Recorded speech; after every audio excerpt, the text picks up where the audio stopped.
Hi, and welcome back to Community Hotline. I'm Monica Weitzel. We're in Gresham at MetroEast Community Media. And now for our final segment tonight, we're going to be talking with Adaptive Sports Northwest. And here to represent Adaptive Sports Northwest, we have Tricia Sewer, the Executive Director. Nice to have you here. Thank you for having us. And Kip Johnson, you are a rugby player with the Portland Pounders, and you are here to also represent Adaptive Sports Northwest, and thanks for being here. Thanks for having us. You bet. So, Tricia, maybe you could start out by telling me a little bit about your organization and like a little bit of the history and why it was started. Sure. Adaptive Sports Northwest, actually our name just changed to that 3 months ago. We've been Oregon Disability Sports since the 1980s, and originally started as a nonprofit to provide sports for young kids with severe disabilities. And as time waned on and things changed in this adaptive sports world, we became a Paralympic sport club, and now we provide 8 different sports in the Portland metro area, primarily, for people with physical disabilities, as well as visual impairments. Okay, so it's not like the Special Olympics, which works with people with disabilities of all kinds. Right. This is specific. Specifically for those with physical disabilities that could include spinal cord injury, amputee, or amputations, visual impairments. Yep. People that are born with it, or from accidents, or whatever. All the above. Okay. And Kip, how long have you been involved with the sports world here? And I started playing wheelchair rugby 11 years ago. Okay. Kind of right out of the hospital. Do you mind sharing what happened? So I broke my neck. I was a senior in high school at Barlow, and I broke my neck skiing.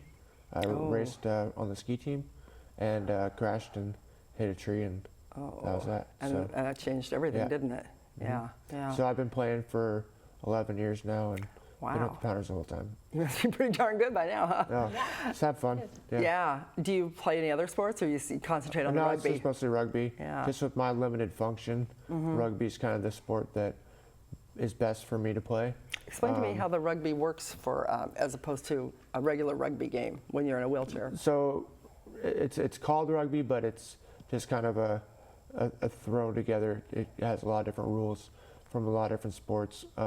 We play on a basketball court, and we play 4-on-4, and we play the volleyball. And the goal is to carry the volleyball over the end line, like scoring a touchdown on a football field. So sounds like fun. Yeah, but there's also like full chair contact, so I can hit somebody with my chair as hard as possible, but I can't reach out and touch them with my hands, or really, I can't have body-to-body contact or body-to-chair. But you can play bumper cars with your wheelchairs. Exactly. Wow. Okay. Okay. Now you said, Tricia, that there were other sports. What are some of the other sports? So we, with Adaptive Sports Northwest, we provide sports. We provide 7 different sports. Wheelchair rugby being one of them. Wheelchair basketball is another one. Okay. Goalball is a team sport for the visually impaired. We have adaptive track and field, hand cycling, adaptive kayaking, and some adaptive swimming.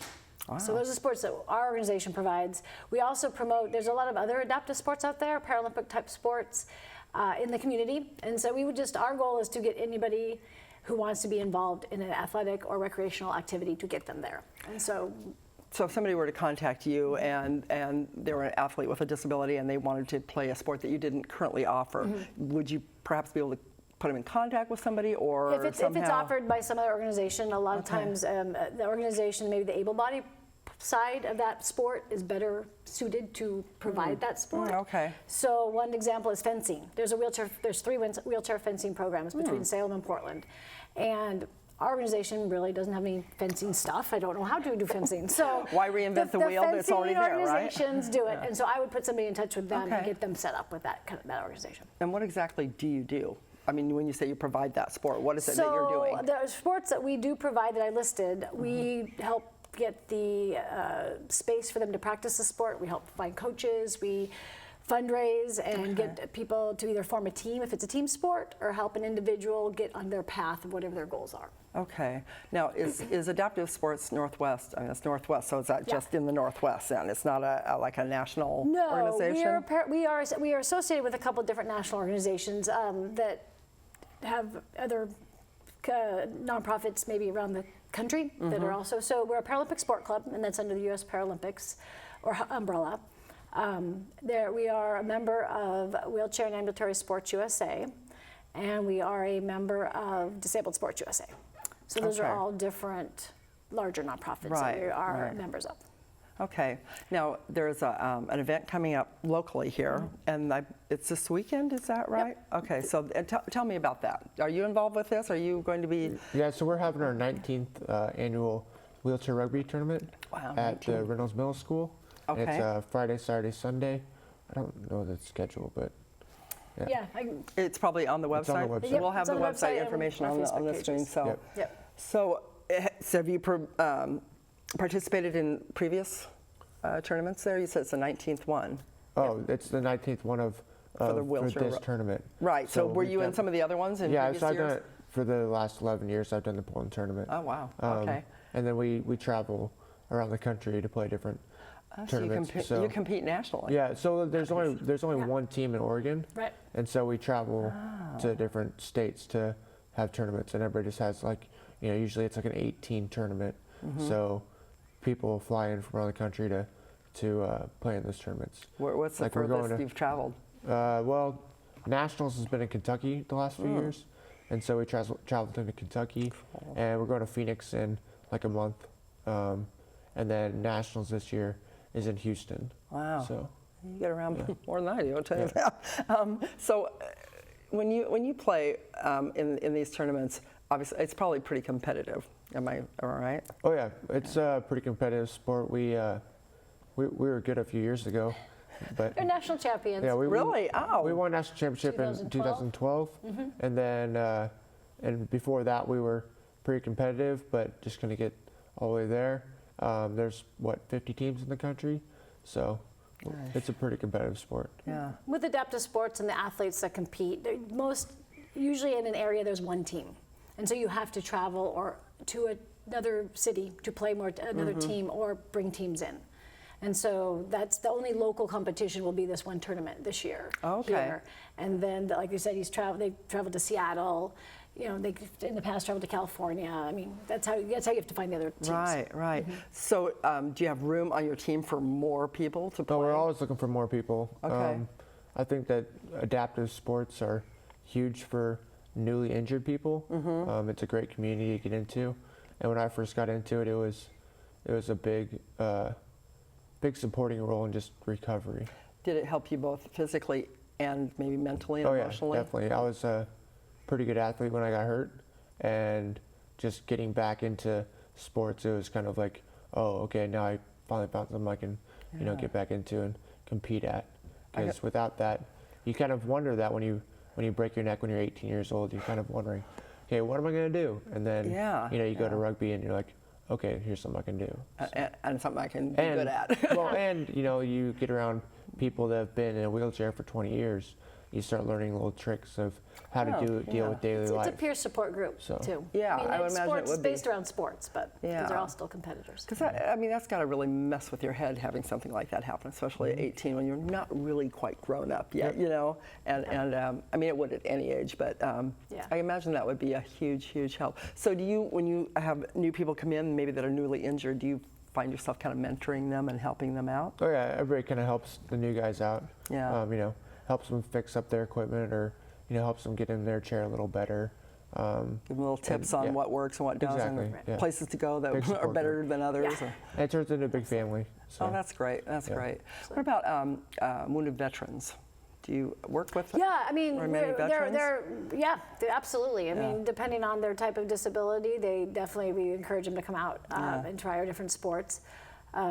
Is it mostly young people? Is it all ages? It's a wide variety. The different sports are kind of set up for different disabilities. Okay. So wheelchair rugby is been created, a sport created for those with a disability in all 3 or 4 limbs.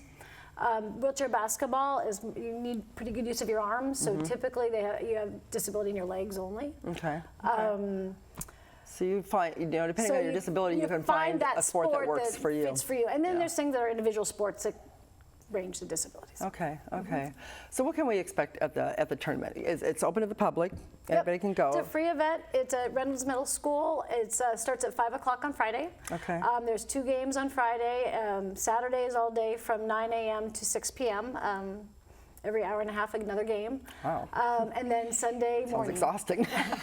No, they're having a great time. We're all having a great time. It's actually not. It's fun. It's great. So if there's somebody out there that maybe knows somebody who's is disabled and would like to, would maybe want to get into something like that, would this be a good opportunity for them to check it out and just get a... They should absolutely come out and see the community. You could see the players, see the teams, we've got 3 teams coming from Northwest End. It's a talk great to the environment. players. Maybe you guys would be willing to talk to them, right? Yeah. And say, hey, this is how this works. And yeah, I think that sounds great. So what else do you have coming up in the future? You've got, I know there's a...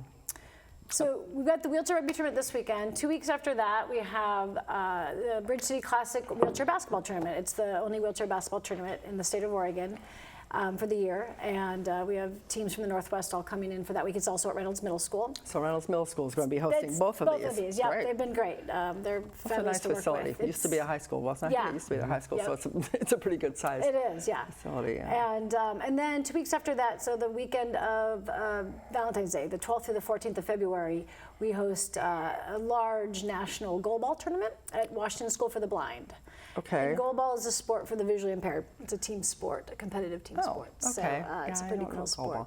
And where's Washington School for the Blind? It's in Vancouver. Oh, okay. Yep. Okay. Well, it's all close. Yeah, it's all right near. Yep. Yeah. Okay.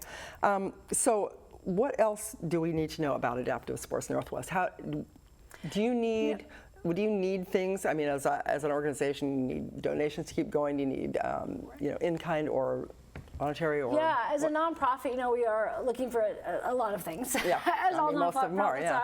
are. Obviously, donations and financial support is always a big help. We run all these tournaments. None of these tournaments can happen without volunteers. Okay. Between 20 and 40 volunteers it takes to run All these right. tournaments. And so we're always looking for volunteer help. What kind of jobs would a volunteer do if they wanted to? Mostly with these, because they're sports events, there's scorekeeping. Okay. Timing, scorekeeping. I always People use that a like right-hand sports, person. they love that. Yeah, I know. Somebody to run around and get the run water around from the. And then we also do, we provide food for all the athletes and all the volunteers. okay. So we're always looking for that kind of support as well. So perhaps if there's a deli in town that wants to donate sandwiches for everybody, or Absolutely. something like that, or a local Absolutely. store that wants to donate water for everyone, Yep. that Yeah. would be, you'd be open to that. Yep, Okay. absolutely. Okay. And then as an organization, like all nonprofits, we're always looking for board members and different okay. help in the office and all kinds of stuff. So Okay. Well, there's all sorts of There's all sorts of plenty volunteer of ways, opportunities. yes. Yeah. What would you say is the most important thing you've gotten out of being involved in the sports league here? Just that competitive edge. I definitely Keeps you sharp. finding that. Well, it just makes life again. So I like that. I like that. Yeah. Everybody has to have something they're passionate Yeah. about and that they enjoy and that keeps Yeah. you. It gets you, Keeps and you it gets going, them. I mean, sports is a venue or an avenue to get people back Yeah. in if they've had a traumatic injury, or if they've been born with something and the family's getting kids through school and they've got other siblings playing sports. This gives their child with a disability that same sports opportunity, Right. which is really important. It's important for the person with the disability. It's also important for the family.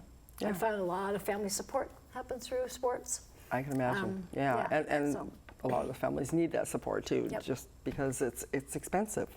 Yep. Having a disability is an expensive thing. So, Yeah, true. Okay. Well, thank you both very much. I'm hoping to go to at least one of those events. So Great, we'd love to have you. It would be great. So Reynolds Middle School, the 19th annual wheelchair rugby tournament, the 15th through the 17th, and the Bridge City Classic is a wheelchair basketball tournament, the 30th and 31st. Yep. And then the goalball tournament in Vancouver on Valentine's Day weekend. Yep. So for more information, please be sure to check out the website. They've got the information there. You can go check out some of the athletes there and see what they're doing, and spread the word if you know of somebody that might be interested in participating, or if you would like to volunteer or donate, you know where to go. So thanks very much for watching this episode of Community Hotline. Thanks for being here. Thank you. We'll see you next week.